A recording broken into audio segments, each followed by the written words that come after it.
Oi pessoal, sejam bem-vindos ao InfoMonday, o programa que prepara você para começar a semana muito bem informado.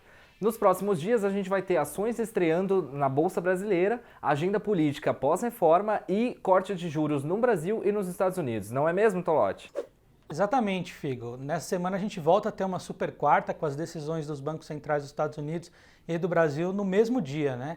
A primeira vai ser o FONC nos Estados Unidos, que acontece ainda com o pregão aberto na quarta-feira, e não há um consenso tão grande sobre o que vai acontecer. A maior parte dos economistas ainda espera um corte de 0,25 ponto percentual dos juros americanos, que seria o terceiro seguido. Mas isso ainda não é certeza, tanto pelo discurso cauteloso dos integrantes do Federal Reserve, quanto pelos dados mistos da economia americana. Enquanto isso, aqui no Brasil, há um consenso maior de que o Copom deve cortar a Selic em meio ponto percentual, que levaria a taxa de juros brasileira para 5%. Na política, todo mundo está querendo saber o que vai acontecer após a reforma da Previdência. Não é mesmo, Marcos? Pois é, Rodrigo.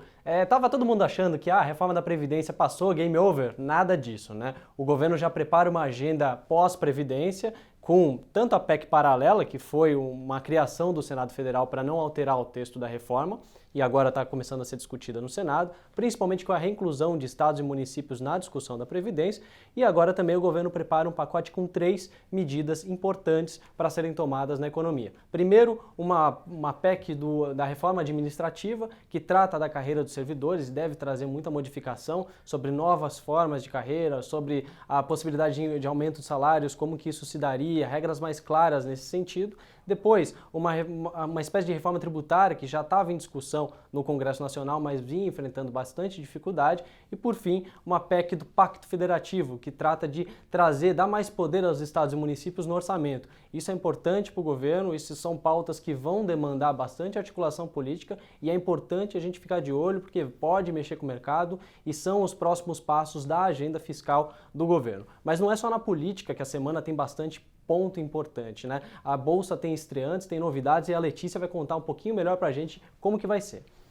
Sim, como o Marcos falou, a semana promete ser agitada aí no mercado financeiro. Na segunda-feira, BMG e C&A estreiam na Bolsa e ainda durante a semana, a Cyrela Commercial Properties deve precificar aí suas ações de follow-on.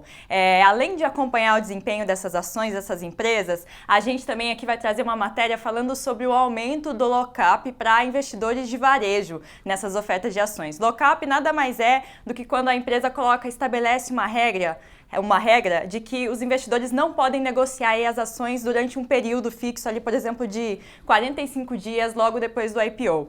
A gente conversou com todo mundo do mercado para saber o que isso significa, né? Que as pessoas físicas aí comecem a não poder vender suas ações logo depois do IPO. Se isso é bom, se isso é ruim, quem isso afeta, como é que isso melhora ou piora o mercado. A gente falou com gestores, analistas, com todo o mercado e a gente vai trazer a opinião deles completinha para vocês.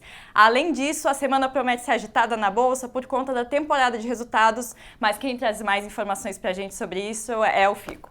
É isso aí, Letícia. Na verdade, a temporada de balanços está bombando, né? Terceiro trimestre está aí, as empresas estão divulgando seus números. Nessa semana a gente tem várias empresas importantes divulgando resultado, entre elas 2 bancos, o Bradesco e o Santander, que são bastante esperados, e também a varejista Magazine Luiza, né? Uma das maiores altas da bolsa aí, os números que são esperados por analistas são fortes. Além disso, a gente também tem o balanço da Gol, que deve ser impactada pela variação do câmbio no terceiro trimestre. Então tem muita coisa nessa semana e a gente vai ficar de olho em tudo e você vai acompanhar todos os resultados lá no site do InfoMonday. Esse foi o InfoMonday, espero que você esteja aí bem informado para começar a sua semana e até a próxima.